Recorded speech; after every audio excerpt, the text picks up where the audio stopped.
¿Qué tal? ¿Cómo están? Qué placer enorme saludarles a ustedes. Bienvenidos a este día lunes 11 de mayo de 2020. Como siempre, agradecemos a Dios Todopoderoso por darnos ese privilegio de poder ingresar hasta la intimidad de sus hogares. Gracias por sintonizarnos, gracias por estar con nosotros a esta hora de la mañana, donde estamos desde luego disponibles, como siempre, para llevarles a ustedes una serie de temas que nos van a ayudar a comprender mejor cuál es el curso que sigue hoy en la pandemia, especial en la pandemia que tenemos y precisamente la aplicación de lo que significa la situación de emergencia que tenemos hoy en día a raíz del COVID-19.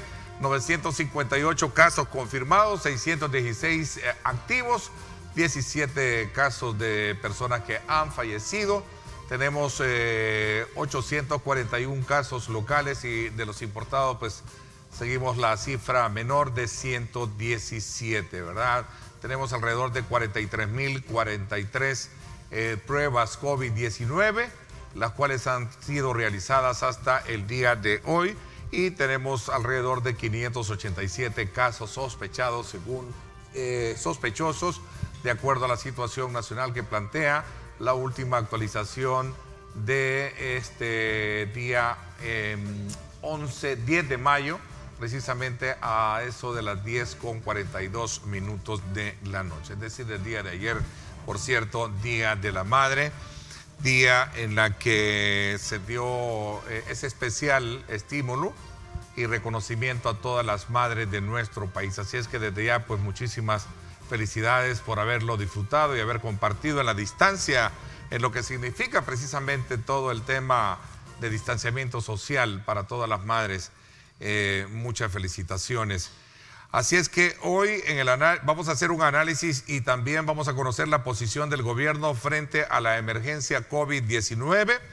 Hoy vamos a buscarle darle respuesta a muchas de las inquietudes que tiene la población y algunos sectores políticos y empresariales a todas las acciones que el gobierno ha impulsado en los últimos días a fin de continuar conteniendo la pandemia.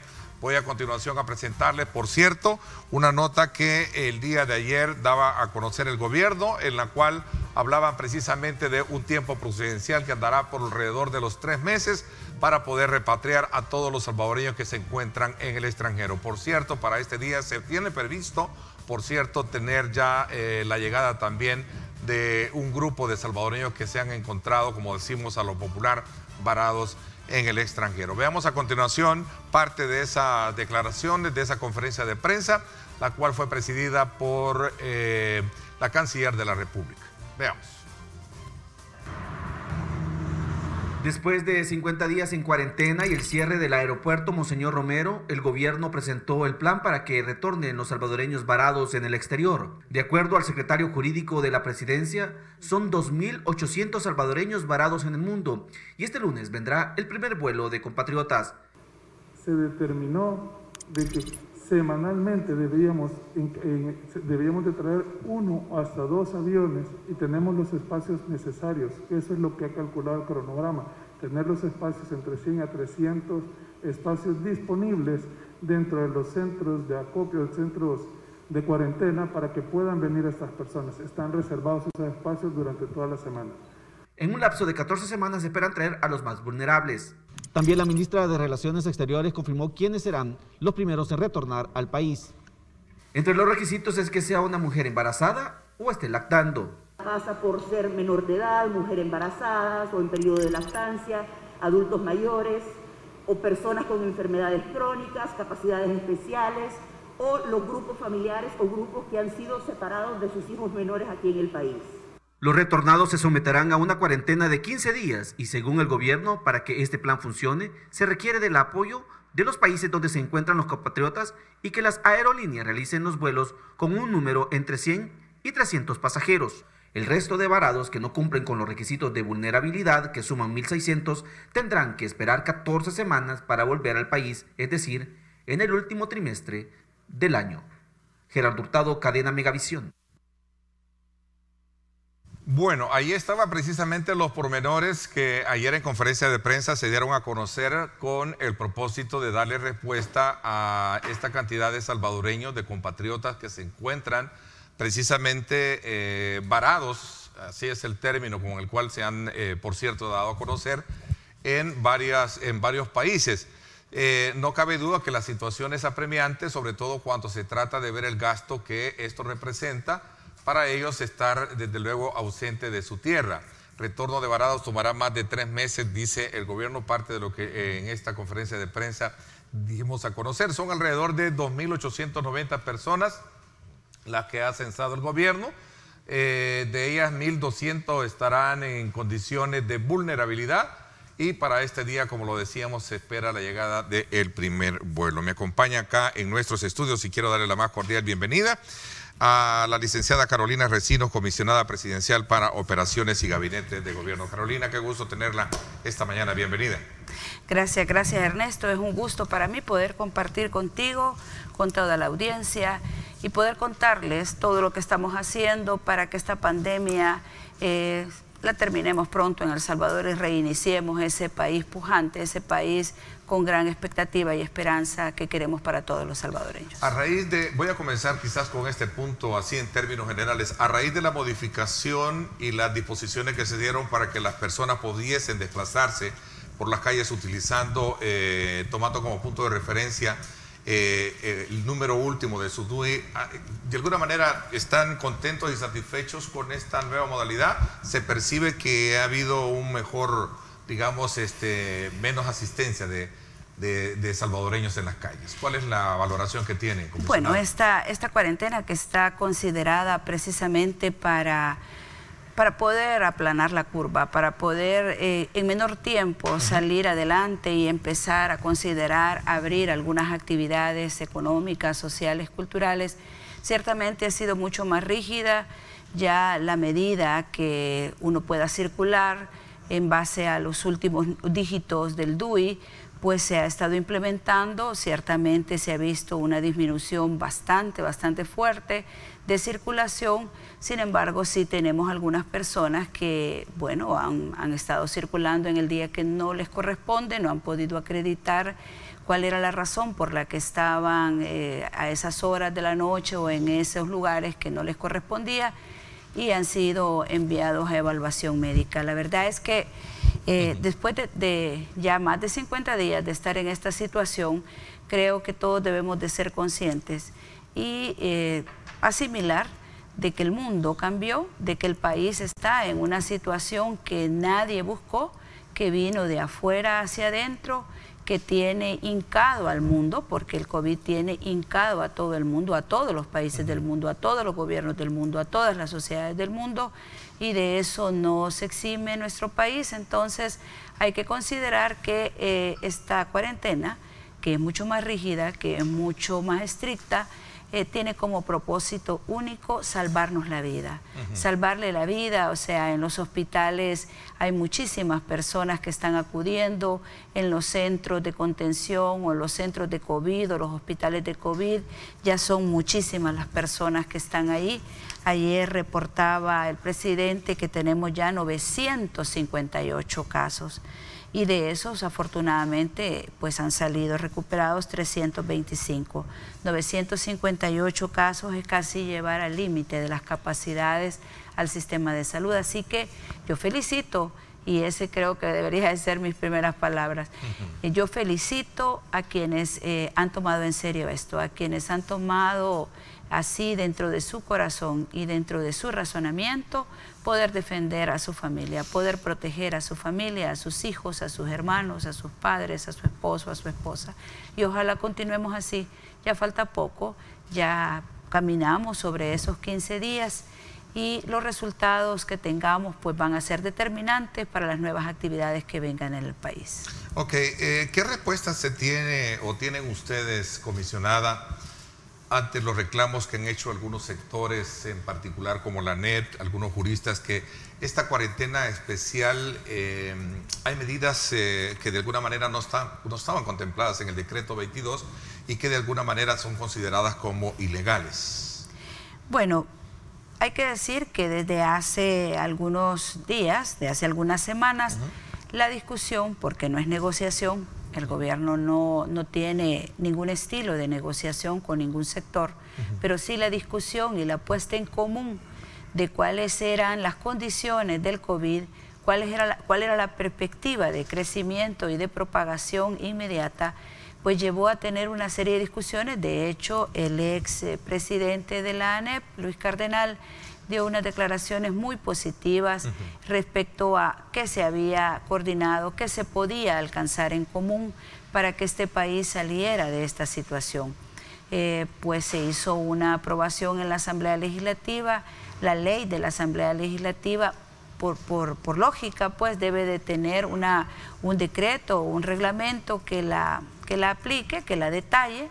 De esa ley se desprende y hay ahí en muchos de los artículos facultades que le dan al ministro de Salud, que en base a las consideraciones que él haga por la situación existente, por la cantidad de casos, por el peligro que el ministerio y en este caso el ministro visualice, pues entonces se detallan algunas medidas. Esta cuarentena no está considerada para dañar a nadie. Esta cuarentena no está dañada para atacar ni para hacer controversia con ningunos sectores, porque la cuarentena no está pensando en la economía. La cuarentena está pensando en primer lugar en la vida. Si la cuarentena se hace bien, si salimos bien, si los números de contagio bajan, entonces podemos hablar de esas otras cosas. Por supuesto que estamos preocupados, por supuesto que sabemos que el impacto económico va a ser grande, igual como lo es en cada uno de los países del mundo, pero no es el momento de hablar y de hacer cálculos, no es el momento de considerar que perdí económicamente o que perdí, qué viaje perdí, qué actividad dejé de hacer, porque después de esto, si no estamos vivos, ni la economía, ni ninguna actividad, ni nada va a tener sentido. Así que el presidente ha sido muy fuerte, ha sido muy valiente en definir las medidas y en llevarnos a un rumbo donde nosotros podamos salir y salir lo mejor posible. Usted decía de que falta poco para cumplir con esta cuarentena especial, Carolina. Tengo entendido que a raíz de esta modificación del día de ayer, llegamos hasta el día 21, ¿me equivoco? Es el del día 21, 21, así es. Sí. A partir de ese día se va a hacer una evaluación de cuál es el comportamiento que tienen los números, y si ese comportamiento, decía usted, nos da, digamos, como una luz en el camino, podemos entonces aplicar ya ese protocolo de abrir algunas empresas, o ya es un acuerdo estipulado con el sector. No puede haber un acuerdo porque estamos, es decir, es un deseo común, es una actitud que nos une, es decir, un propósito que nos une, el querer salir adelante y lo más pronto posible abrir esas válvulas que permitan que la economía se reactive. Ese es el tema. Ahora bien, poderlo hacer solo está relacionado y tiene a su base que los contagios vayan disminuyendo, que la salida de la gente, del pueblo, de los trabajadores, de los comerciantes, de todos los que forman parte de esa dinámica de la sociedad puedan salir, está relacionado a que esta curva no siga ascendente y que la cantidad de muertos también se vaya elevando progresivamente. O sea, si esa es la condición, pues habrá que reconsiderarlo. Pero en este momento la decisión, la actitud, el propósito del gobierno es que hagamos esta cuarentena lo más disciplinado posible y que juntos podamos salir, por supuesto que con protocolos. Ya el ministro de Trabajo ha estado estructurando junto con otros sectores propuestas de alternativas como para ir abriendo, y también hay una comisión dentro del gobierno donde está la ministra de Vivienda, la ministra de Turismo, está la ministra de Cultura, está el presidente de CONAMIPE, están otros sectores donde se está detallando cuáles podrían ser las mecánicas, las alternativas, con qué seguridad, con qué protocolo puede salir la gente desde su casa hasta su trabajo, y desde su trabajo cuáles serían como las medidas que tiene que seguir de distanciamiento, de higiene, de algunas áreas que probablemente inicialmente no podrán funcionar porque implican muchísima cercanía, pero otras que sí. O sea, el gobierno no está pensando en que nunca va a abrir la economía si nosotros somos los más interesados. ¿Qué gobierno del mundo o qué país quiere tener este costo social, este costo económico de tener estas cuarentenas? Pero por sobre eso está la vida. Y ese es digamos, como el objetivo central. Entonces no es ley escrita en piedra que a partir del 22 se pueda asegurar que se va a abrir la economía. Yo reitero que existe el deseo profundo, el propósito común profundo, la actitud para poderlo hacer, pero depende de nosotros, depende de porque ya el gobierno está haciendo desde el 16 de enero lo que tenía que hacer. Ya nuestros médicos, nuestros doctoras, nuestros enfermeros, nuestros laboratoristas, todo nuestro personal de salud está haciendo y conteniendo a riesgo de su propia vida el COVID. ¿A quién le queda entonces la mayor responsabilidad ahora? A la población, a todos nosotros, a que les ayudemos a ellos a vencer al COVID, a que disminuyamos la curva y que entonces podamos salir a hablar de economía. Y a una semana de prácticamente de haber entrado en vigencia lo que sería esta cuarentena especial comisionada, ¿cuál es la tendencia? Sin tratar la manera de ver la parte, porque es para especialistas esto, pero ¿cómo ven la tendencia? No sé si podemos poner un poco el cuadro de la situación COVID para ver los casos que presentamos al principio y cuál es la tendencia a su criterio. Por eso quizás fue válido el hecho de comenzar, que qué valoración le daba a usted a este nuevo mecanismo de restricción que ha habido, pero utilizando precisamente o control a partir del uso del último dígito de su DUI. Aquí tenemos los casos confirmados 958, 616 casos activos, sin pretender de alguna manera asumir el rol de los especialistas para leer esto, pero ¿cómo usted, digamos, proyecta esta situación, tomando como punto de referencia que el día 21 estaríamos prácticamente nosotros culminando lo que sería esta cuarentena especial? Miren, todas las curvas de contagio en todos los países han llevado su momento. El nuestro, en este momento, es muy delicado. El momento que estamos viviendo del nivel de propagación, de la facilidad con que el virus se transmite entre una u otra persona o entre grupos, es muy delicado. Este es el momento de guardarnos. Este es el momento de guardar. ¿Y por qué? Pueden decir, ¿y entonces para qué hicieron las otras cuarentenas? Precisamente para que que es el momento más difícil, no fuera insostenible. Nosotros no queremos ver los cuadros de Ecuador, lo lamento muchísimo. No queremos ver casos como algunos que hemos visto de nuestro hermano país de México. Nadie, ningún país, ni estos ni nosotros, ni ellos querían, ni nosotros mucho menos queremos para el país esta situación. Así que si nosotros vemos estos números, ciertamente ayer hubo un poquito menos de casos detectados, porque hay que decirlo, nosotros estamos ya con más de 40,000 muestras tomadas, o sea, no estamos, digamos, como esperando que el COVID llegue y que la gente apriete o marque el 132 ya desesperada porque no puede respirar. Esas cosas suceden, pero en otros países suceden permanentemente. Aquí también ha sucedido que hay gente que no ha consultado a tiempo, que ha dejado pasar los síntomas y que cuando ya se siente muy mal, se han tenido que ir a traer, y es un milagro de Dios que esas personas pues hayan sobrevivido hasta este momento.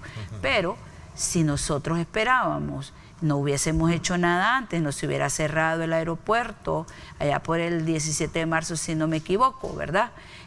O ya vamos a verificar la fecha, y si hubieran tomado todas las medidas que han sido catalogadas como exitosas, no solo por el país. Ayer veíamos una encuesta donde se endosa un respaldo muy mayoritario a las medidas que el presidente ha tomado y que el gobierno ha ido aplicando. Entonces, pues, si no lo hubiésemos hecho, este momento, que es el momento donde en las áreas más populosas, como el área metropolitana, está circulando y se está transmitiendo, ya fuera insostenible, pues. O sea, entonces hay que ver que el coronavirus es un adversario común y no es un adversario fácil. El coronavirus es algo que no hay cura, no hay una vacuna en este momento, hay muchísimo, hay como 25 ensayos de vacuna, gracias a Dios se van acercando probablemente a una solución.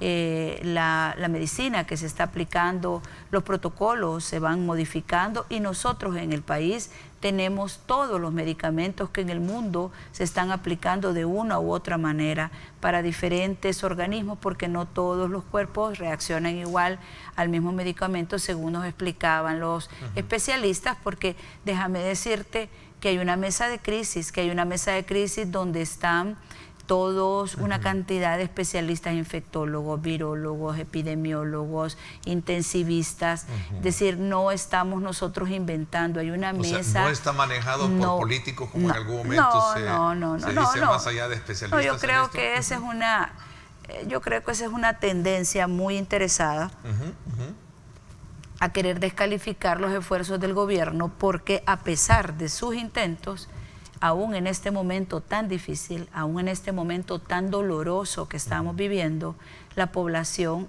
tan madura le endosa un apoyo incondicional, no, tal vez no incondicional, pero sí muy, muy, muy fuerte al gobierno. Con estos números, Carolina, que hemos mostrado, de alguna manera vale la pena preguntarse si la capacidad del Estado, con esas proyecciones que podríamos tener, la capacidad del Estado está para responder con toda la logística de salud que se tiene, o realmente podríamos hablar de que podría colapsar el sistema de salud si no controlamos esto. ¿En qué nivel estamos?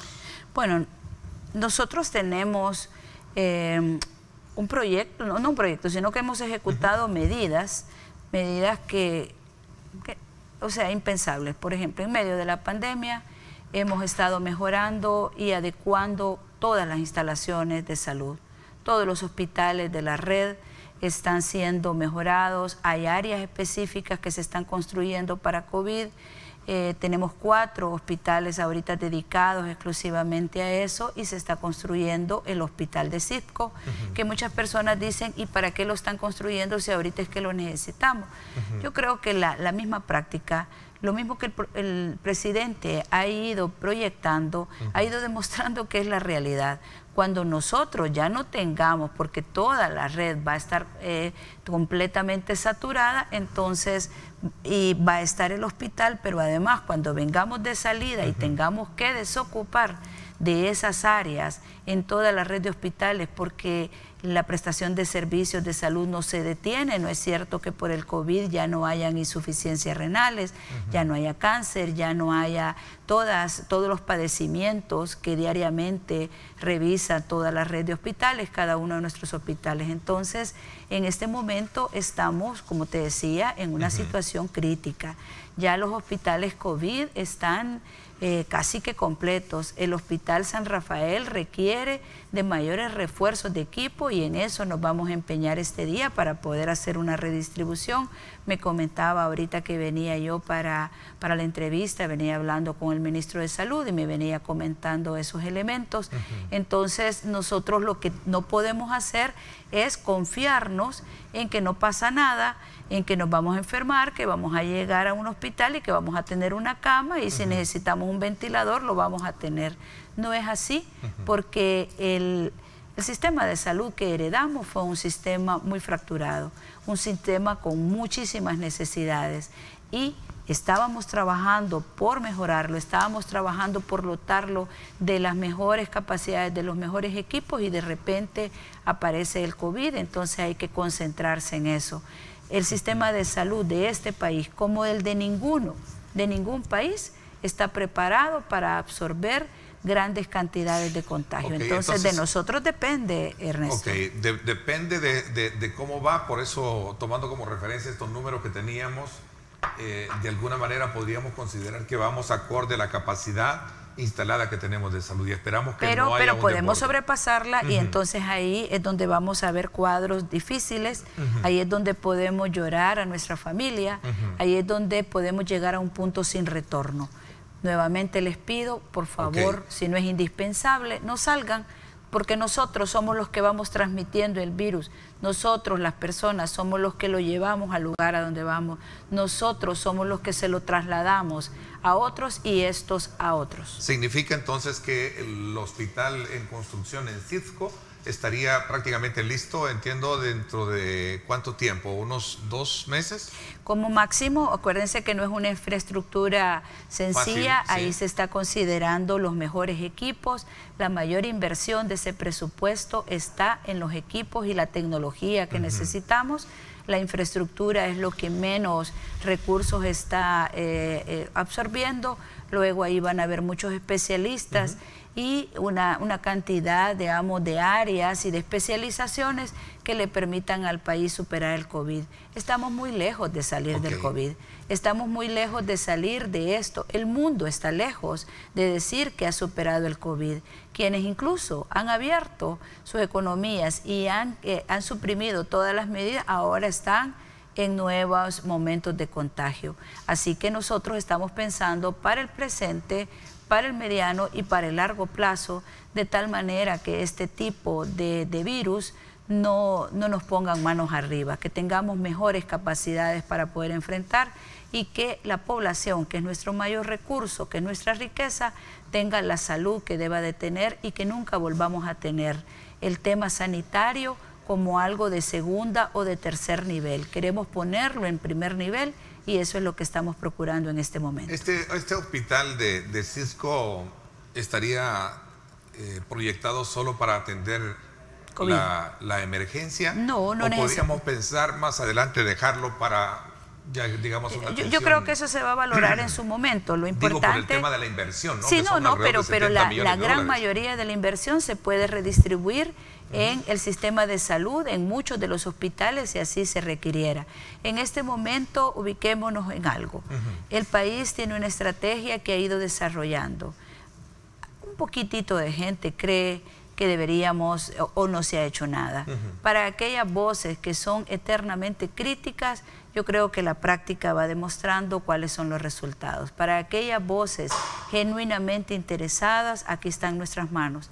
Aquí está nuestra disponibilidad de discutir, aquí está nuestra disponibilidad de construir juntos, porque este es un tema país y es un tema que no lo conocía ni le podía dar tratamiento a nadie. Así pues que todo esto del hospital puede que quede permanente, puede que se redistribuya en todo el sistema de salud, pero lo concreto, lo real es que tenemos una estrategia incluso para cuando tengamos que darle sostenibilidad ya de una manera tranquila, ya de una manera mucho más tratable al COVID. Ok, voy a hacer una pausa. Cuando regresemos, ¿en qué consisten y con qué propósito se lanzan los cambios del nuevo decreto? Vamos a hablar un poquito de ello y también hablar un poco sobre el retorno de varados, los cuales decíamos que, y escuchábamos en la conferencia de prensa, estará tomando alrededor de 3 meses, ¿verdad? No es fácil, decía la canciller, sí, es correcto, ocupar toda la logística para poder establecer el retorno de ellos. Pero para este día también se tiene previsto la llegada de un avión también con salvadoreños que han estado varados en el extranjero.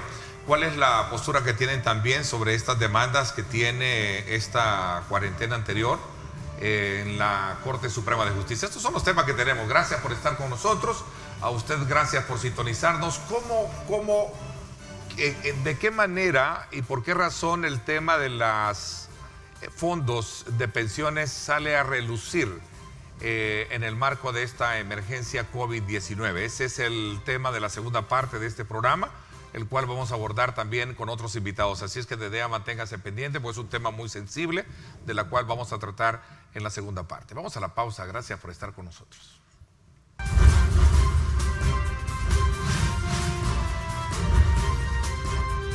Diálogo con Ernesto López. Estás viendo Diálogo con Ernesto López. Yo me quedo en casa. Sé un héroe 503.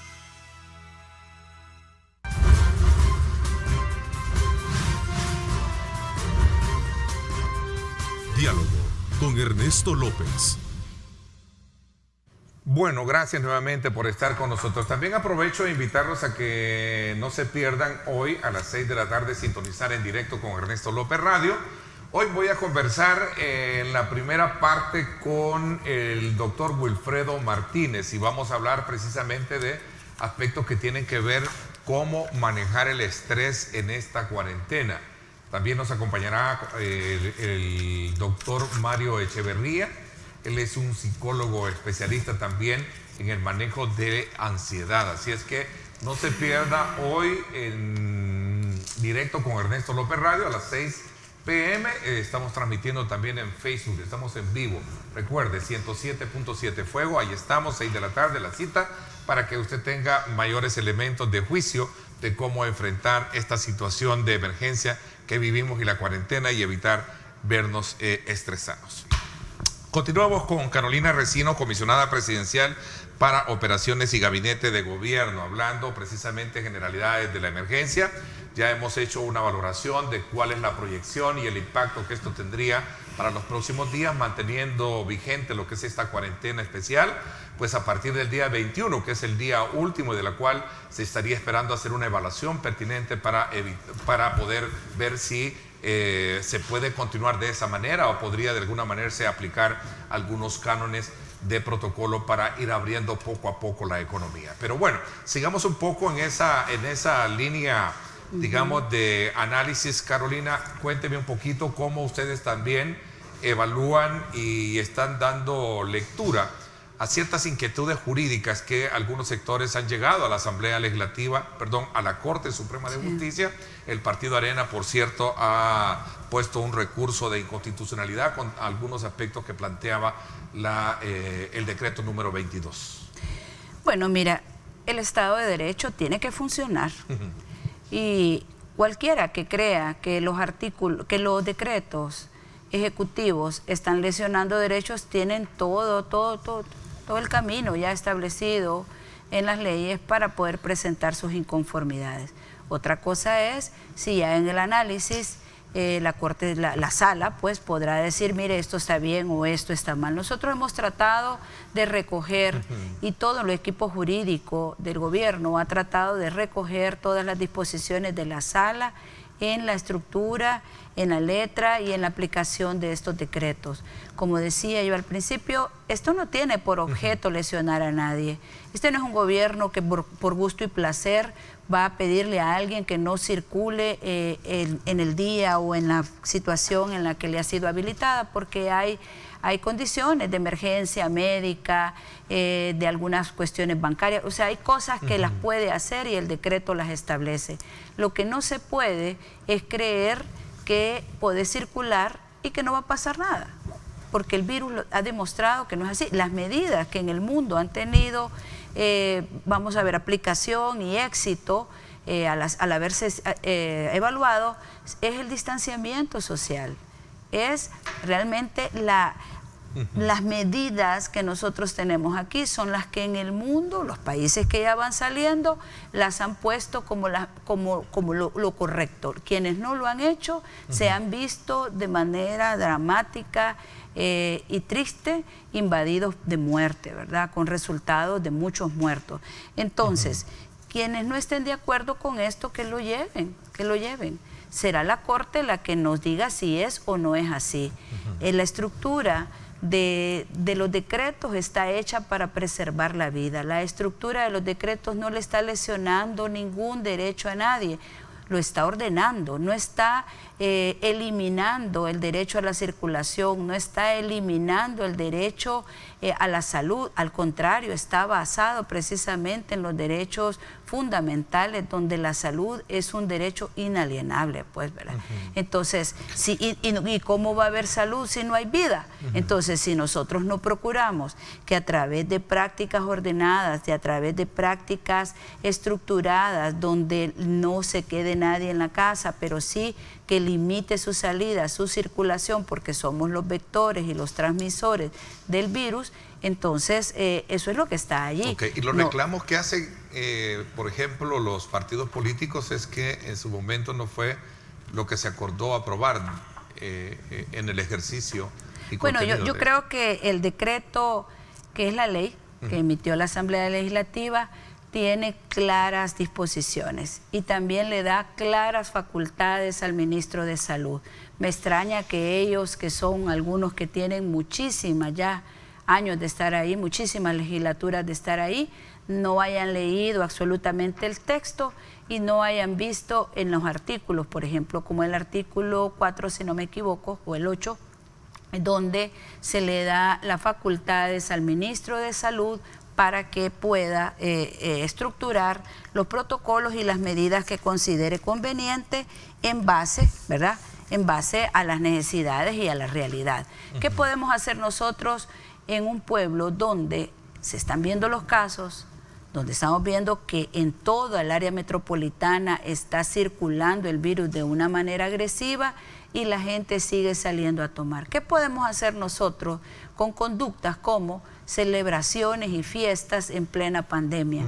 ¿Qué podemos hacer nosotros con gente que en la noche anda en un estado de ebriedad, ¿verdad?, absoluto, gritando que no le importa la pandemia? Probablemente a esa persona o a esas que están en esa fiesta o a esos que no es por una necesidad ni una emergencia que andan en la calle, no le importe la pandemia, pero a la mayoría de nosotros sí nos importa. Claro. A la mayoría de nosotros sí nos importa volver a ver a nuestros hijos. A la mayoría de nosotros sí nos urge irle a dar un abrazo a nuestras madres, de verdad.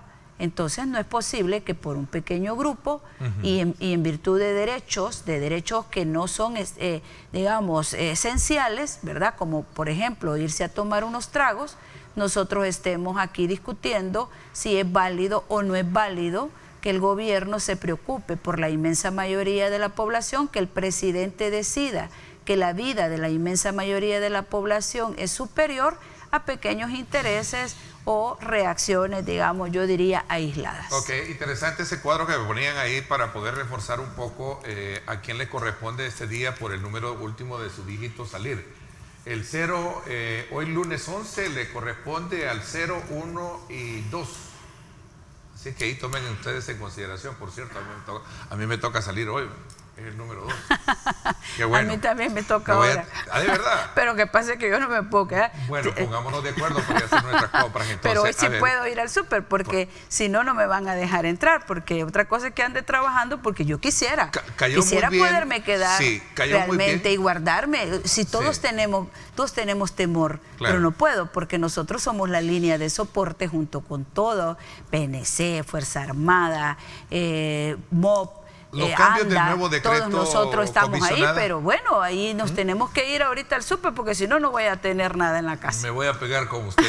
A ver, los cambios del nuevo decreto, sí, ¿qué buscan? ¿Hacer ajustes pertinentes en estas áreas? Sí, yo creo que hay como 6 aspectos, así que no... medulares, que es importante que la gente los conozca. Pero no son así como grandes cambios drásticos, ¿verdad? Habría que precisar probablemente en algunas redacciones. Vamos a ver, sí, las municipalidades, por ejemplo, les queda prohibido ahora hacer el traslado de habitantes de un municipio o dar transporte, ¿no?, a sus habitantes. Es correcto. Ok, la primera, el uso de las mascarillas, que de alguna manera se vuelve más exigente hoy en día, ¿cierto? Sí se vuelve más exigente y además se llevaría, ¿verdad?, a una remisión, a evaluación a las personas que no usen mascarillas. Así es. Que es el tema de las compras del día. Es decir, que la persona que en algún momento se encuentre no justifique, se lleva a una evaluación médica, ¿verdad?, y determina si pasa a una cuarentena, a un centro de contención. Si ha estado expuesto, si tiene algunas condiciones de salud o el lugar donde estaba, porque ya el virus nos va dando, digamos, como alguna experiencia y algún conocimiento de cuáles más o menos las condiciones en las cuales se puede propagar o se puede contraer. Hay una pregunta básica muy popular que me gustaría comentarla con usted, Carolina. Hay quienes dicen, ¿por qué tanta restricción, por qué tanta cuarentena si al final vamos a tener que convivir con este virus aún después de esta emergencia? Sí, porque si nos enfermamos todos ahorita, que es cuando el contagio está altísimo, los hospitales no van a aguantar. Si nos vamos enfermando de a poco, si bajamos la curva y entonces aunque no haya vacuna, porque ciertamente no es que desaparezca el COVID, si nos vamos enfermando menos, entonces el sistema de salud puede atender y puede resolver. Pero si ahorita todos salimos y nos enfermamos 1 millón de personas, no sé cómo vamos a hacer. Entonces ese es el la sentido. idea es, como desde un principio se planteó, ir conteniendo que no haya ese disparo, ¿no? Exacto, es ordenar, es darle la posibilidad a nuestros médicos, a nuestras doctoras y a nuestro sistema de salud que esos flujos sean administrables, llamémosle de esa manera. Pero bueno, el decreto también nos manda ahora con claridad a que el sistema de transporte funcione solo para transportar al personal de salud y en algunos casos algunos trabajadores que son indispensables, como por ejemplo ANDA, los trabajadores que están en el tema del agua, alguna policía o Fuerza Armada, etcétera.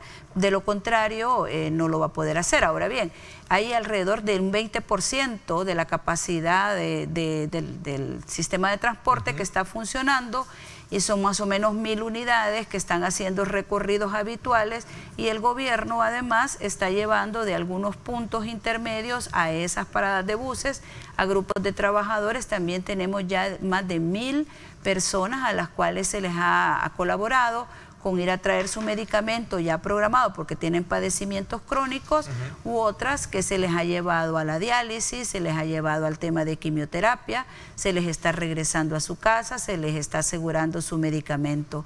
El gobierno además está ayudando en todo lo que es emergencia a la población que así lo demande y que sea estricta emergencia. Hay algunas personas, sí, que han estado llamando al 132 preguntando si las veterinarias están abiertas, si le pueden pedir un taxi y cosas por el estilo, y por eso es que también se ha colapsado el call center y se abrió otro número telefónico que es el 2121-4010, precisamente para esas personas que necesitaban, porque ya tenían programado ir a traer su medicamento o porque de verdad tienen que irse a aplicar tratamientos que no pueden esperar. O sea, ya vamos a salir, ya faltan pocos días.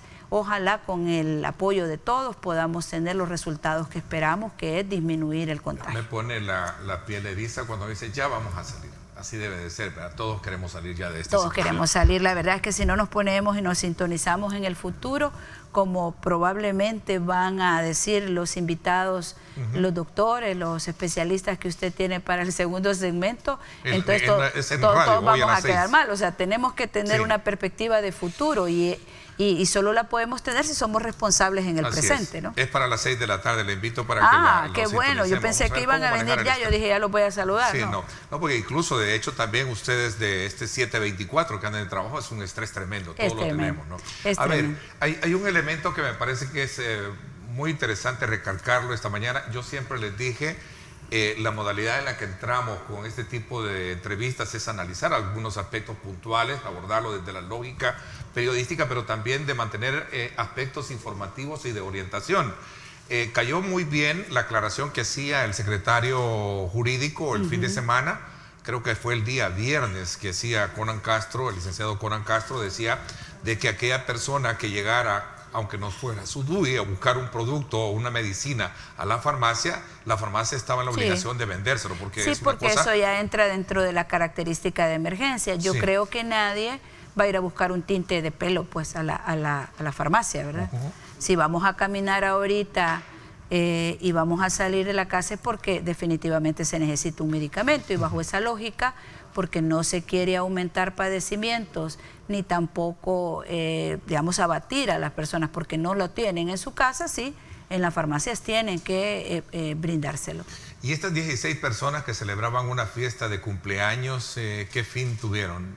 ¿Salieron a cuarentena o a la evaluación como lo establece este nuevo decreto? Todas las personas que infrinjan de una u otra manera, pues son trasladadas a evaluación. Los médicos son los que determinan, no tengo el detalle de esas 16 personas, pero siguiendo el protocolo que está establecido para todos, porque es para todos, aquí no hay distingo de nadie, entonces entendería yo que han sido evaluados y de acuerdo a su condición, pues así han de estar. ¿Por qué, Carolina, por qué 3 meses para repatriar a los varados salvadoreños en el extranjero? Miren, este tema del retorno de los compatriotas que se quedaron en otros países en suspenso de su viaje de regreso a El Salvador, que es su nación, ¿verdad? Ha sido bien difícil, porque están en nuestro corazón y prioridad. Nunca han sido puestos en última instancia. Lo que pasa es que no ha sido fácil. Fíjense que el aeropuerto, y aquí creo que lo tenía yo, no me recuerdo acá, 3 días después, pero eso, lo que sí te puede... El aeropuerto suspendió sus operaciones de entrada y salida el 17 de marzo. El 20 de marzo se instaló el Centro de Operaciones para la Asistencia Consular Remota. O sea, nosotros venimos trabajando con todos los salvadoreños que se quedaron en esta difícil condición.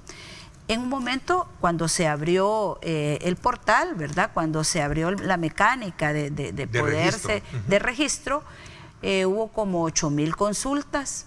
Luego se estabilizó más o menos en 4.000, pero ahora ya depurando, hay alrededor de 2.890 salvadoreños en 80 países, ¿verdad?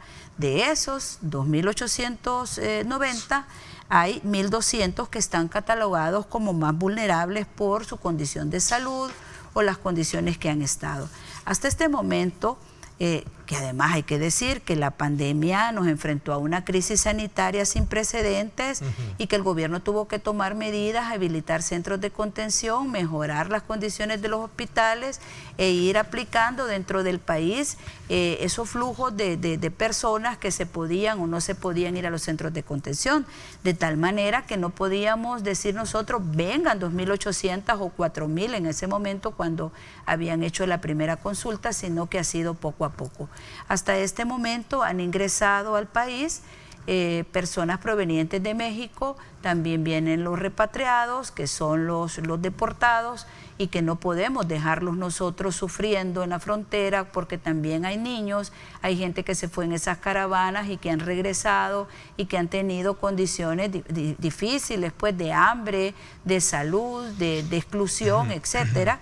Y también han venido ya las que estaban en Guatemala, en México, en Honduras y Belice. Este día, yo creo que esas son las imágenes que estamos viendo, me parece, en este momento, ¿sí? Nuestra canciller, que ha estado al frente de una comisión integrada por Migración, por CEPA, por el Ministerio de Turismo, por la Secretaría Jurídica de la Presidencia, por el COMNA. En este momento ella está recibiendo un vuelo que ya forma parte... Yo creo que este material es el anterior. Pero este día viene un vuelo proveniente de gente que viene de Panamá. Ya ayer nos mandaban fotos ya como a las 12 de la noche que ya estaban haciendo su registro, ahí estaba la embajadora, porque hay que decir que todas las embajadas, todos los consulados del mundo han estado realmente atendiéndolos. Todo salvadoreño varado en el extranjero tiene derecho a regresar al país. Sí, tiene derecho. Es que hay que decir lo siguiente, a ningún salvadoreño se le ha impedido el ingreso al país. Pero si tiene COVID-19 no puede entrar. Miren, eso es bien difícil determinarlo, porque además estamos hablando de salvadoreños. Lo que hay que seguir son protocolos, lo que hay que hacer es cuidarlo, lo que hay que hacer es determinar si es sospechoso o no es sospechoso, pero nosotros tampoco podemos decir absolutamente que vamos a dejar tirado a un salvadoreño. Creo que este es un tema... Una persona con COVID puede entrar y someterse a todo, bueno, viene con protocolo. Esperamos que no esté así, porque han estado siendo atendidos, porque hemos mantenido comunicación con los gobiernos donde ellos han estado, y déjame decirte que no es fácil traerlos, porque están en una cantidad de países que no te imaginas. Como usted decía, 80 países creo que son alrededor. Te voy a decir, Alemania, España, Bélgica, Francia, Italia, Países Bajos, Reino Unido, Suecia, India, China, Singapur, Israel, Corea del Sur, Turquía, Rusia, Kazajistán, Emiratos Árabes, o sea, y muchas veces son 2 o 3 personas. Entonces, y los aeropuertos cerrados. Y los aeropuertos cerrados, y los vuelos humanitarios no nos van a aceptar ir por una persona. Entonces se han estado trayendo los flujos que están más cercanos. Sabemos que esos 3 meses o más proyectados para el regreso son bastante. El presidente ayer decía, vamos a simplificar amplificar esto y vamos a tratar de traer muchos más en la semana, de acuerdo a la capacidad que tengamos de absorción en los centros de cuarentena, porque todos van a hacer cuarentena, pero yo quiero reiterarles a todos que sabemos que es difícil, que sabemos que es doloroso, que hay familias separadas, que hay personas que por su trabajo estaban ahí y que tienen dificultades en ese sentido, y que estamos haciendo todo lo posible para que ese tiempo sea el menor, ¿verdad? Que se puedan reencontrar, que no están fuera de nuestras prioridades y que las condiciones en las que van a estar y en las que se están recibiendo son las mejores. Le agradezco muchísimo que me haya acompañado y reconozco que con usted puedo hablar de todos los temas y de verdad no pararíamos de hablar, y le agradezco mucho por la apertura que siempre nos da para poder tener respuesta a estas inquietudes que tenemos. Solo una, ¿qué piensa de la encuesta de la UCA que coloca con una baja calificación al presidente Bukele por el manejo de la gestión en esta pandemia, y cómo evalúa también lo de la Universidad Francisco Gavidia, que es todo lo contrario, que sí lo coloca como bien evaluado en el manejo de la pandemia? Miren, yo creo que las encuestas pues son un momento, creo que hay que respetar digamos, cada instrumento. Sin embargo, son muchísimos los instrumentos de encuesta. Ayer salió uno donde el 97.2% de las personas estaban de acuerdo con lo realizado y las medidas que el presidente ha dictado. También internacionalmente el país está colocado entre los primeros países reconocidos por la capacidad con la que ha administrado la pandemia. Así que yo le pido a la población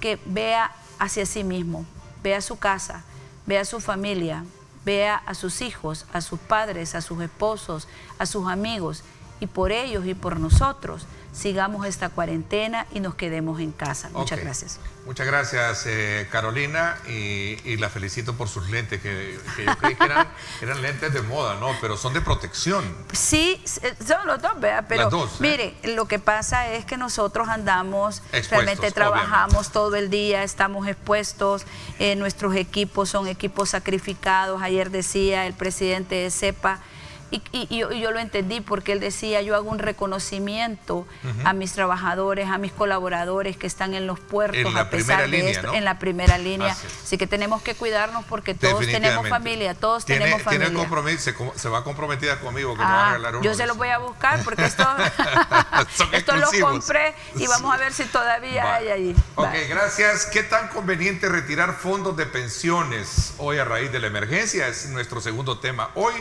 con el actuario Mauricio Chavarría, y también nos va a acompañar don Ricardo Soriano en representación del sector sindical. Así es que es un tema bien interesante. Me voy a la pausa y regresamos con ese tema.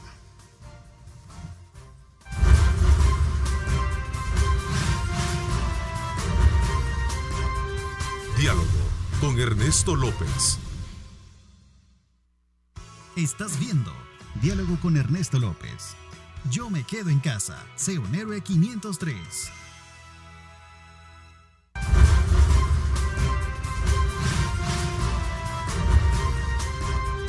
Diálogo con Ernesto López. Bueno, gracias nuevamente por estar con nosotros en esta mañana de día lunes. Gracias por estar muy pendientes de nuestra señal. Quiero darle la más cordial bienvenida a don Ricardo Soriano. Eres un dirigente sindical. Muchísimas gracias por acompañarnos, don Ricardo. Bienvenido. Con mucho gusto. Gracias por estar con nosotros. También don Mauricio Chavarría, él es un consultor económico, actuario también. Muchísimas gracias por acompañarnos. Buenos días, gracias por la invitación. Y si me lo permite, un saludo para mis parientes allá en Montreal y para Washington, que ya les avisé que estamos en este canal. Bueno. Bueno, a Mauricio, ¿verdad? A Mauricio en Washington y a Leo en Montreal. Y a su familia, sí, muchas gracias. Saludos muy cordiales a Nicolás, qué bueno. A Sebastián. Saludos muy cordiales, familias allá en el extranjero. Caballeros, ¿qué tan factible es para los salvadoreños el retiro de cierto porcentaje de su fondo de pensión para paliar la crisis COVID-19? Vamos a ver. Bueno. Creo que esa solicitud que se ha planteado a nivel de la ciudadanía prácticamente, es un poco difícil en términos legales, por decir algo, porque este es un sistema de ahorro forzoso, obligatorio, con una finalidad específica. Ese es un tema. El otro tema es que tal vez algunos se adelantaron por no haber previsto esta situación, pues no se sabía, ¿no?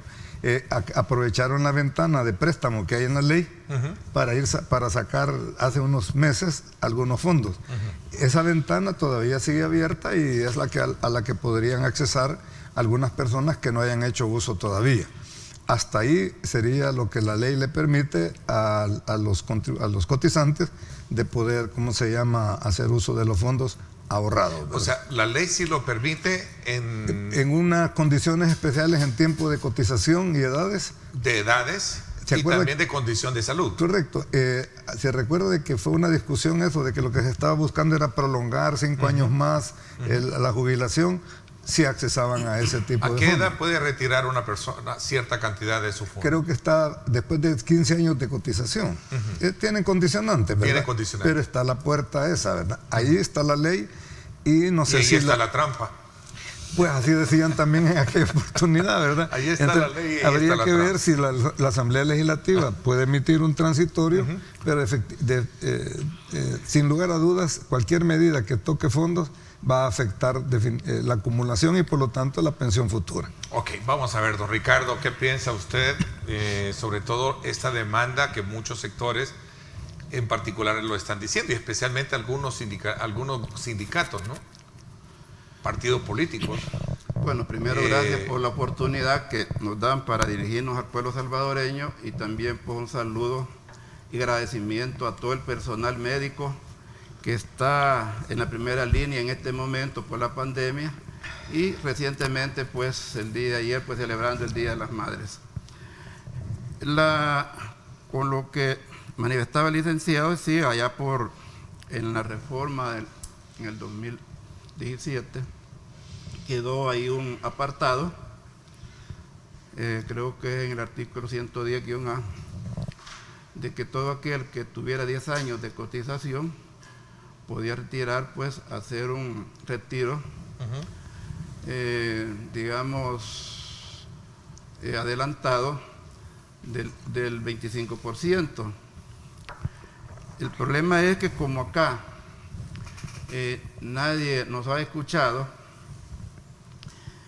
en esa reforma quedó la creación del comité de riesgos, que es bien importante, y costó, y gracias al superintendente que estaba en ese momento, Ricardo Perdomo, se logró casi a un año después de la reforma ya establecer el comité de riesgos, el cual no se está reuniendo, ni tanto el gobierno anterior, ni todavía pues el gobierno pues entrante.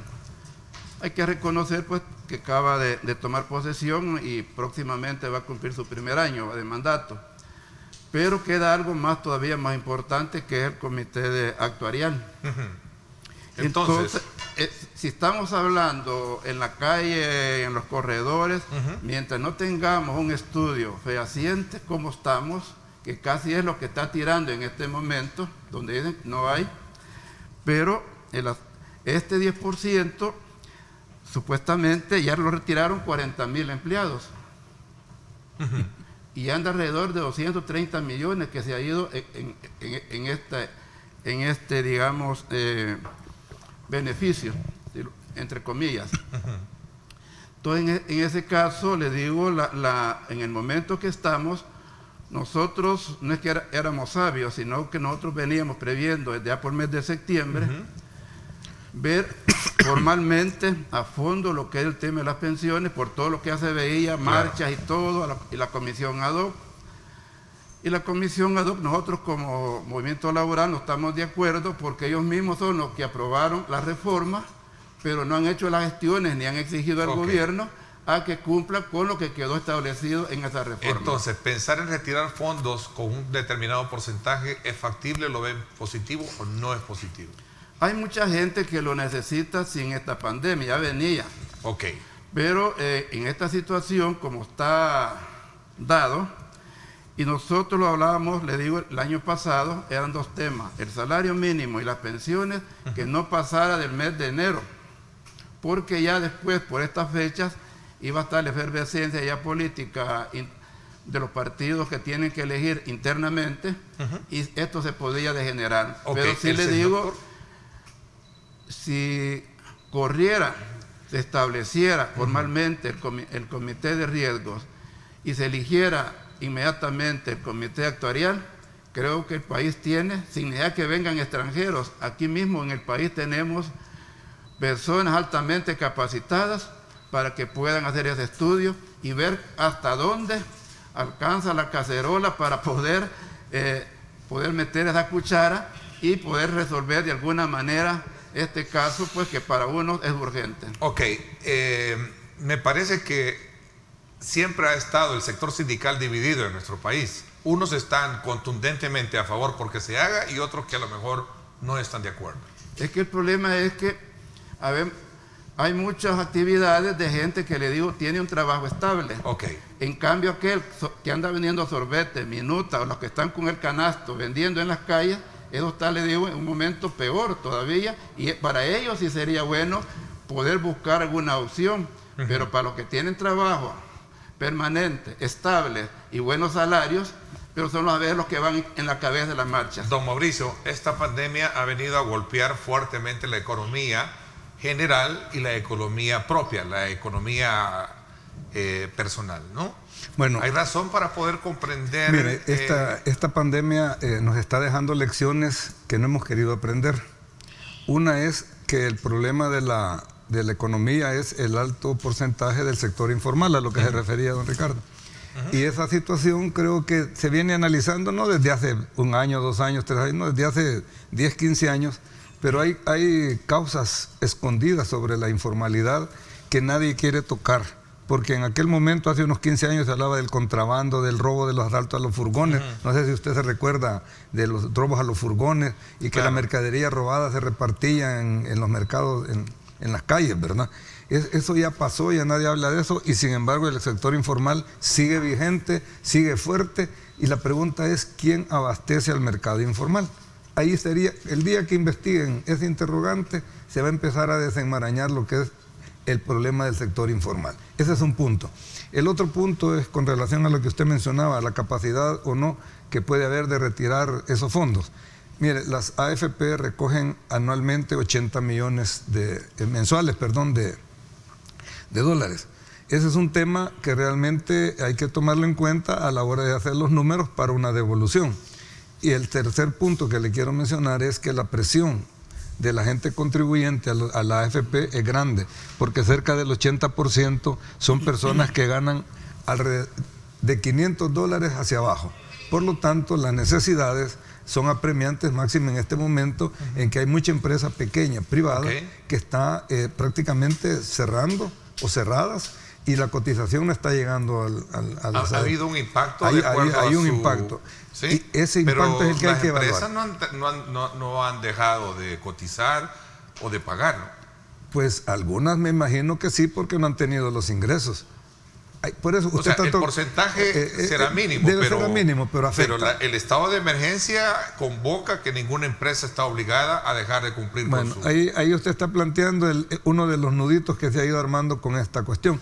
Afortunadamente, y en este sentido yo quiero ser un poco optimista, esto es temporal. Esta crisis, más bien, lo agudo de la crisis, creo que va a ser temporal y va a durar entre 2 y 4 meses. Tomando en cuenta que ya pasó el mes de marzo, abril, ya estamos en mayo y junio. Entonces, tenemos que llenarnos de mucho coraje, pero de mucho realismo.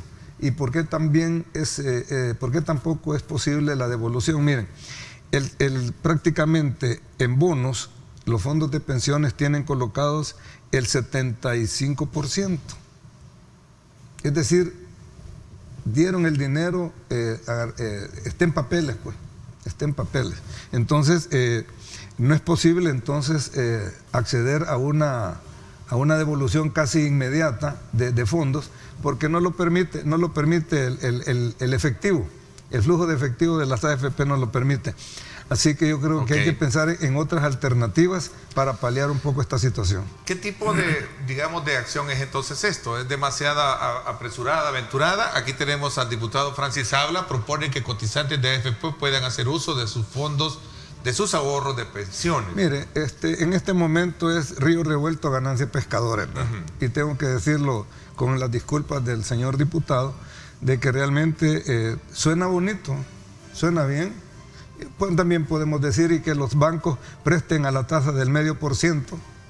Bueno, no solo él, también el FMLN también ha planteado una iniciativa que busca también facilitar a los salvadoreños, a los trabajadores, cierto porcentaje de su fondo de pensiones. De acuerdo, pero vuelvo al inicio de la conversación nuestra, Ernesto. Eso tiene un impacto en el fondo de acumulación y posteriormente en el periodo de pensionarse y en el monto de la pensión. ¿Cómo entender si son fondos propios, son fondos de cada quien?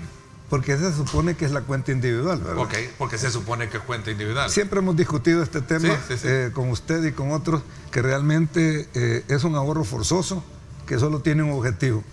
Y de ahí, esta es la camisa en falsa. Ok, voy a hacer una pausa. Cuando regreso le doy la palabra para poder, y voy a aprovechar de invitar a Francis Sabla, el diputado del partido Gana, para que nos hable también de este tema y darle seguimiento a este punto. Gracias a ustedes por estar con nosotros, gracias por estar enviando sus comentarios, sus preguntas. Vamos a la pausa.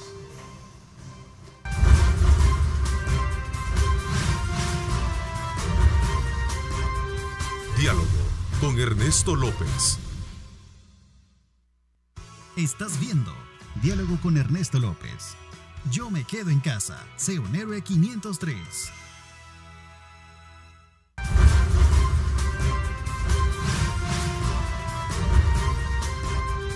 Diálogo con Ernesto López.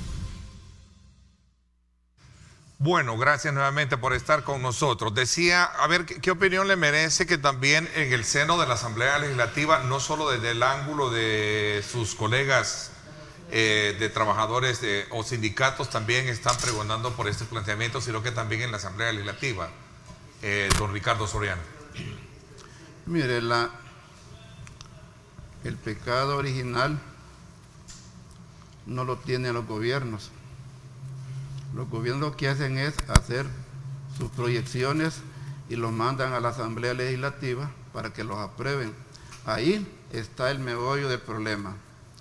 Nosotros le agradecemos al diputado Francis porque en la discusión del 2016, con el voto de él fue que no pasó lo que quería la señora Lorena Peña. Nosotros estamos agradecidos, pero hoy vemos de que a lo mejor tiene presiones y eso lo hace a plantear de esta naturaleza. Pero se deben de acordar, como dije al inicio, que esta reforma nos llevamos más de 3 años. Nosotros como movimiento laboral empezamos a través de Contradefop a partir de febrero del 2012. Ok, pero esta presión que usted dice que podría tener él, la puedo un poco leer conociendo su comportamiento, digo, del diputado Francis Sabla. La presión que él a lo mejor tiene es ver a la población que en este momento está pasando un momento difícil y necesita de tener un fondo para subsistir, don Ricardo. Sí, pero el problema es que nunca hay que tapar el horno. Y ellos lo taparon y dejaron pasar un rato y no agilizaron lo que dije al inicio. Entonces, si nadie sabe lo que tiene, a veces ni para dar el vuelto alcanza. Y si nos vamos, según la historia, nosotros salvadoreños no tenemos hábito en el ahorro. Y aquí obligatoriamente hay que recordar un poco histórico también, que hubieron gentes pensantes allá por el mes de noviembre de 1969 y nació la parte previsional, lo que llamaba IBM. De ahí quedó un silencio hasta llegar a 1996.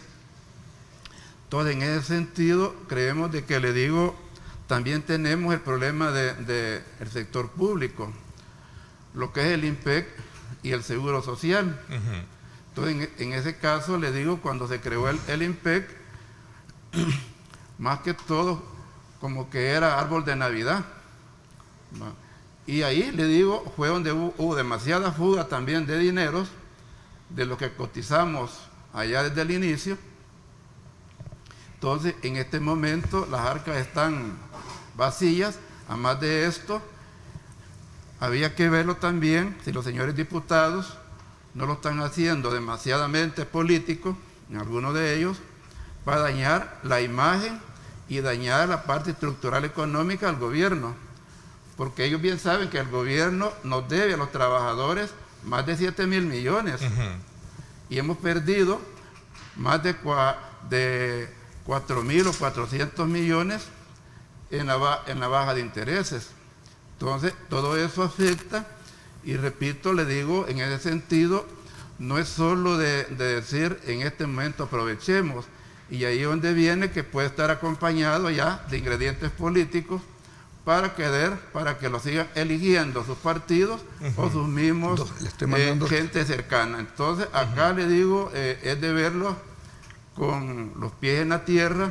Los partidos lo están viendo, los políticos lo ven como un acto de populismo, ¿podría pensarlo? ¿Cómo no? Lo están viendo de manera porque ya se les acerca la fecha que tienen trazada, y esto que la movieron, ¿no? Porque hoy en abril ya estuvieran los que van a ser candidatos para el próximo año. Pero como la movieron de entonces fecha, hay andan trabajando. Hay una movida populista. Ellos quieren estar en las pantallas para poder conseguir los votos. Ok, yo también quisiera sacar mi 50% de la AFP, dice Nelson Fuentes, ministro de Hacienda. Sin embargo, reveló que esto es inviable, dar un porcentaje de ahorro a los cotizantes por falta de liquidez. Así es. Esto trajo como una... La bomba. Digamos, ¿cómo? Una bomba. Fue una bomba. Muchos creyeron de que, bueno, entonces dinero... ¿dónde está el dinero de mis ahorros? ¿A dónde está el queso? ¿A dónde está el queso? Decía. ¿Dónde está el queso? Hay un libro que ahí le llama. Pero entiendo de que el dinero todo está invertido, ¿no? Bueno, de hecho hay una lámina en el boletín de la superintendencia, que es el actor principal que yo sigo mencionando. Usted le envió, ¿verdad? Es la número 1. El gran ausente, sí, correcto. Aquí tenemos en esta lámina que en fondos de obligaciones previsionales están invertidos. Este es al mes de enero. Esto es tomado de la página de la superintendencia, ¿verdad? ¿Lo podemos traducir al español lo que nos está diciendo? Claro, es decir, claro. Para entenderlo. Vaya, por ejemplo, que los fondos están invertidos, ¿cuánto es? De todo el porcentaje, que son de 10.878 millones. De los 11.000 millones que están invertidos, al otro lado tenemos los otros 1.000 millones. Ahí está colocado el dinero. Ok, para que entendiera mejor. Todo el dinero de los 11.000 millones de dólares y fichas que tiene el fondo nuestro, 10.000 están en estos fondos, en estos diferentes instrumentos. Invertidos, o sea, no está en masa, no está en billete. No está en billete. Entonces, eso es bien importante. No es que se los hayan robado. No. Mire, esos son otros discursos también de tipo políticos, incendiarios políticos y populistas, ¿verdad? No, yo creo que, miren, los diputados tienen oportunidades de oro, y yo invitaría al diputado Sabla a elaborar un argumento basado en números, en cifras y realmente en un poquito más de sustento, ¿verdad? Lo cual se puede hacer perfectamente. Luego también he pasado por ahí lo que es la lámina de la rentabilidad reciente también, para que vean de que la rentabilidad a largo plazo, ahí lo puede ver usted, ahí dice la rentabilidad nominal de los 36 meses ha sido en el conservador, que es el más de renta fija. ¿Es esta lámina? Es esta lámina, sí, correcto. Y es bueno que la población lo vea, para que no crean de que estamos hablando en el aire. Este boletín de la superintendencia, tal vez las últimas 3 líneas sería bueno leerlas, Neto. En cuanto a la rentabilidad nominal acumulada histórica desde el inicio del sistema, que es junio del 98 a enero del 2020, el promedio ponderado del Fondo de Pensiones Conservador, que es el fuerte de la mano izquierda, ¿verdad? Fue de 6.01%. Y para el Fondo Especial de Retiro, el promedio ponderado fue 5.8%. Es decir, aquí no se puede hablar de aquellas rentabilidades astrales que hablaban, porque a largo plazo las tasas de interés nunca se mantienen en esos niveles pico del 12, del 14%. Siempre hay arrastre, y ahorita la coyuntura que está viviendo el mundo está dando al traste con muchas cosas, ¿verdad? Así que creo que todos esos elementos deben entrar a la comisión de riesgos de la superintendencia, a la comisión de actuarial. Debe ir, por ejemplo, el seguimiento de la mortalidad que se está dando con el coronavirus, para hacer algunas proyecciones, porque yo me recuerdo y le decía a don Ricardo que allá por el mes de enero, si no me equivoco, la señora Merkel, ya estando ella un poco afectada, habló de unas tasas de contagio y de mortalidad de los contagiados.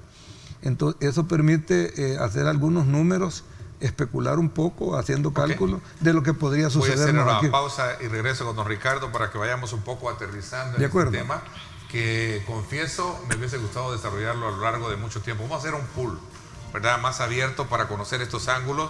Vamos a invitar también al diputado Francis Sabla para que nos comente bien su propuesta y también a diputados. Sería bueno, sería interesante del FMLN. Vamos a la pausa, gracias por estar con nosotros. 7:51, gracias por hacer desde luego de nuestro programa algo muy interactivo para que recibir sus mensajes y sus también comentarios. Vamos a la pausa.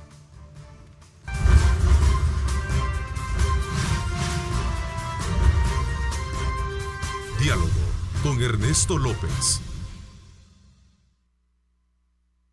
El futuro es imaginar, es pensar en grande. Prepárate hoy, estudia en la UFG y amplía tus oportunidades. UFG, tecnología, innovación y calidad.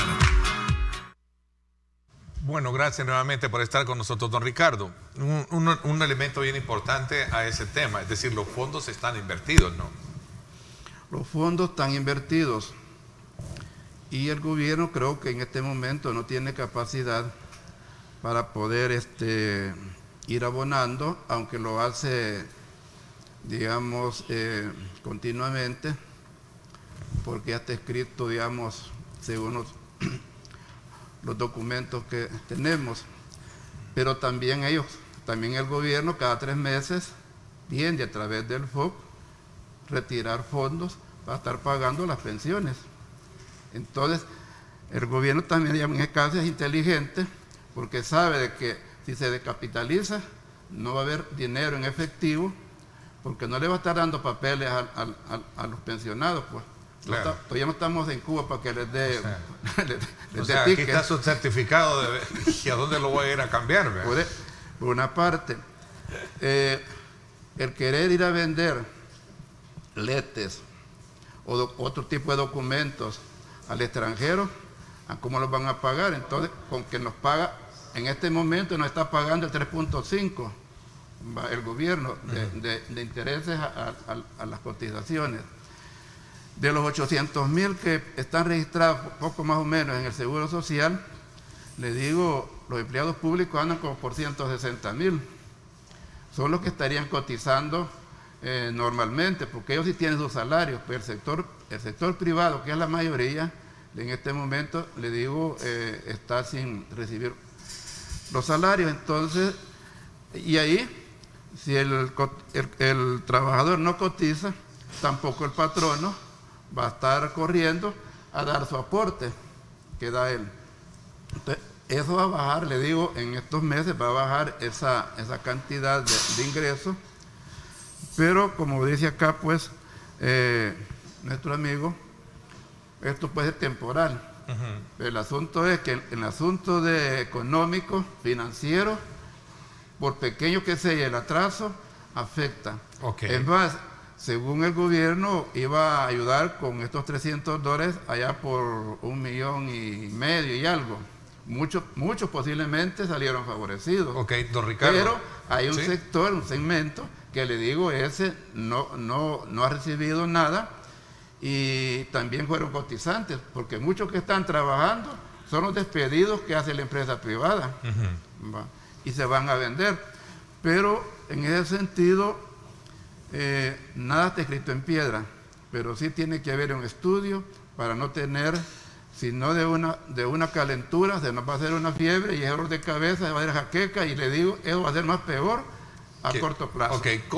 Esta es una pregunta para los dos, ya para despedirnos así. Brevemente, ¿cómo va a impactar la pandemia del COVID-19 y qué tenemos que hacer para que no impacte en el fondo de pensiones? don Mauricio? Bueno, como dije al principio, esto es temporal y yo creo que esa temporalidad se puede traducir en números y hacer un ajuste temporal también a la tasa de cotización. Ahí le estoy respondiendo todo. ¿Y qué significa eso último? Bueno, estableciendo los números en pesos y centavos, a cuánto tendría que recargarse la actual tasa de cotización y por cuánto tiempo, para recuperar lo que en la brecha que se ha armado. Significa incrementar temporalmente una tasa de cotización. Es decir, esa es una solución factible. ¿Como una carga más al trabajador o al empleador? Temporalmente, a los dos, ¿verdad? A los dos. Todas son las cosas que se negocian en otros pasillos. Claro, ¿no? Claro, pero usted como actuario tendría que cubrir el gap que se ha armado ahorita entre los que de ingresos. Usted propone hacer un ajuste temporal.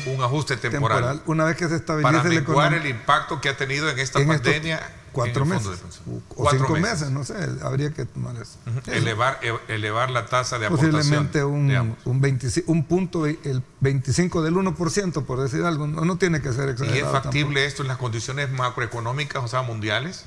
Ahorita, ¿o de cómo está la economía? En este momento en el país no es factible, pero estamos hablando hacerlo posteriormente a la estabilidad. Don Ricardo, ¿qué piensa? Yo creo que si se hace un estudio lo más rápido posible y fehaciente, podría ver qué cantidad se necesita para esta gente que lo ha solicitado o lo quiere solicitar, y a ver si el gobierno puede tomar fondos del presupuesto, que eso lo llega hasta el mes de diciembre.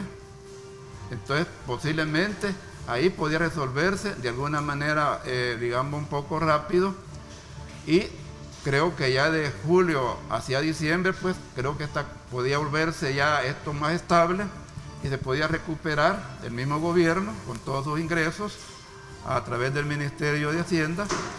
Toda la empresa privada ya va a estar, digamos, haciendo sus pagos correctivos o no correctivos, pero sí, digamos, apegados a la ley. Podría ser una salida, le digo así, salomónica, porque no tenemos ni cuántos salvadoreños lo necesitan, y también hacer también un análisis, porque aquellos que ya retiraron su 25% y aquellos que han recibido posiblemente esos $300 también debieran de hacer consideraciones, pero le digo, sería a través de un estudio para no afectar más las arcas y pensemos el futuro, y pensemos los que están pensionados en este momento, que hay que tener garantizada su pensión también cada mes. Claro. Y el otro beneficio. Entonces, en ese sentido, le digo, los trabajadores no estamos cerrados a poder establecer pláticas. A todo o nada, sino que a buscar un término medio para ver cómo se puede ayudarle a esta gente, que si nosotros sabemos gente que lo necesita. Gracias, le agradezco. Pero le digo también, hay que ponerle llave para que no se abra la siga caja. haciendo de esto algo que vaya más en detrimento de la situación. Les agradezco a ambos. Gracias, don Ricardo. Gracias, don Mauricio. Les agradezco. Muchas gracias. Recuerden, amigos, las tormentas no duran para siempre, ¿verdad? Si se necesita ver más lejos, pues hay que subirse precisamente en los hombros de un gigante, decía Isaac Newton. Claro. Una palabra muy célebre. Decía Isaac Newton, hay que subirse a los hombros de un gigante. Así es que tenemos que ver para ver más allá. No hay más. Gracias, los espero en radio hoy a las 6 de la tarde. Un análisis importante sobre cómo atender el tema del estrés en la cuarentena. Así es que desde ya los invito a que no se lo pierdan. 6 de la tarde. Gracias, pásenla bien y como siempre recuerden lo más importante, amar a Dios sobre todas las cosas. Lideramos el camino de la opinión pública y buscamos que la cultura del debate alcance consensos y soluciones a los problemas de nuestro país.